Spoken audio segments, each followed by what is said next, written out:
Now to a case sparking outrage online. An upstate New York man has been charged with murdering his teenage girlfriend and then posting pictures of her body on Instagram.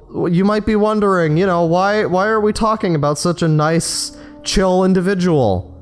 Such as Canino 1997 here. Do you remember a month ago or so when this happened? This girl was killed by some weird dude. I think he said that he was her boyfriend or something, but that was not true. Margaret Ventura lives on Culver Ave, right along the Boilermaker course. When she looked out her window on Sunday morning, she expected to see the runners, but instead, I saw 2 police cars way down this post street. The suspect, Brandon Andrew Clark of Cicero, laying on top of the tarp covering the body. As the officer approached, the male attempted to take his own life by cutting his throat. But there's a bunch of evidence floating around online that suggests that the killer was a 21-year-old man, that the girl was a 17-year-old female, and that the murderer posted photos of the murder of the body, both on Instagram and other social media. But there's a certain imbalance that appears to be happening very, very clearly if you pay close attention. And if the next generation doesn't learn to balance things out as far as social media and internet activity and pornography, there's going to be a clear imbalance in relationships as far as how women are perceived in their eyes. And I'd just like to add, without being condescending, that there's a certain entitlement that happens with a generation when things become so easy. And we all have our struggles, but at the same time, when it's so easy to access relationships, so easy to access pornography, so easy to access sexual messages, I guess you can say, when it's so easy to access entertainment, and when a generation is born into that, there's a certain entitlement that forms. And I've seen it in older generations too. So it's not just young people that are having this issue. I've seen even older generations exhibiting this type of behavior.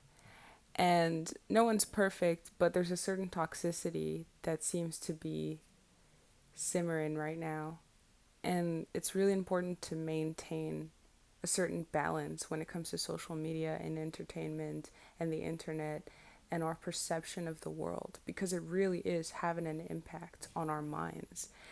And it's an unfortunate thing if the next generations don't learn to balance this out, and if they don't have parents to guide them a certain way, because once they reach a certain age, it's almost too late for them. And of course, there's different ways of changing the mind, of changing the subconscious mind. But once you reach a certain age, it becomes harder to manipulate it in a certain way and to, change it. It becomes less flexible, less malleable, but it's definitely a possible thing to do to change the mind and to balance things out at a later age. That's all I have to say about this. It's pretty tragic, and I just wanted to talk about it real quick.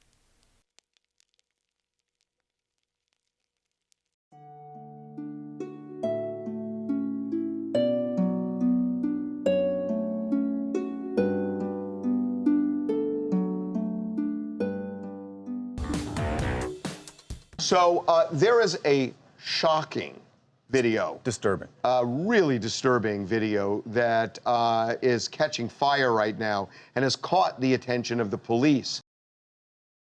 So in today's video, I want to talk about something that I've been thinking about a lot this summer, actually. So it's quite interesting that this topic sort of popped up this week. I'm sure you've heard about it. And in this video, I want to talk about animal abuse. and what I think about it, and I want to talk about, are we worthy as human beings on this planet to have pets, to own pets? Is it our right? Is it ethical for us to have pets? So I'm going to be talking about this from my perspective, and I'm going to be talking about this from my experience, and feel free to disagree or to agree, and to leave a comment and to thumbs up. So let's get into it.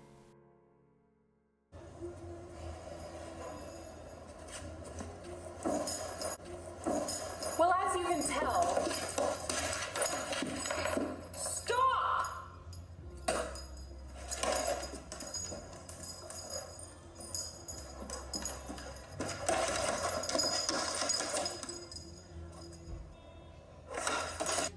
We love you.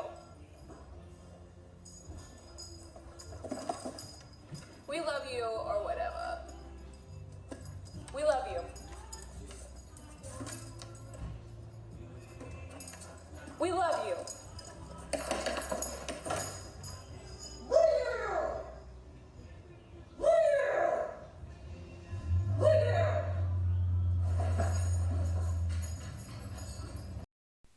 So I want to start off by saying that I'm not showing this video to point my finger at her and say, look at what a horrible person this is.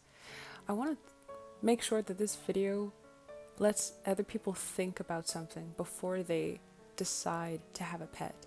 Because I've seen situations like this far too often. And a lot of people like to adopt pets, but they don't think about the fact that that pet that you have is not an accessory or a fashion statement. They're not there to make your videos do better.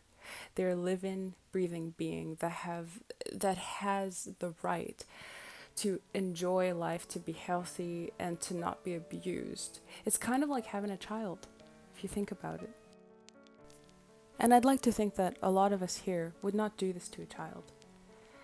I don't ever think that it's okay to hit your pet.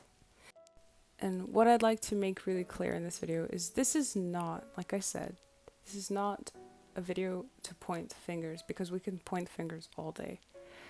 It's simply to allow people to think before they get a pet. To think about their motivations before owning a pet. And perhaps there should be laws to reinforce certain ideas. And my proposal, and not everybody is going to like this, but perhaps we should actually start to reinforce a permit or some kind of psychological evaluation that everyone who has a pet owners should, perhaps need to pass this test to prove that they are worthy of actually taking care of a pet. These are just some observations that I've made in the mundane world, I guess you can say. I'm still going to be making other types of videos, and you will be seeing my face, but for some reason I kind of just couldn't hold back, and I just really needed to express this right now, and it's much faster. I have a new book that I got, which is really cool. I got it on a full moon, coincidentally, and I'm going to be reading it, and I will be talking about this book.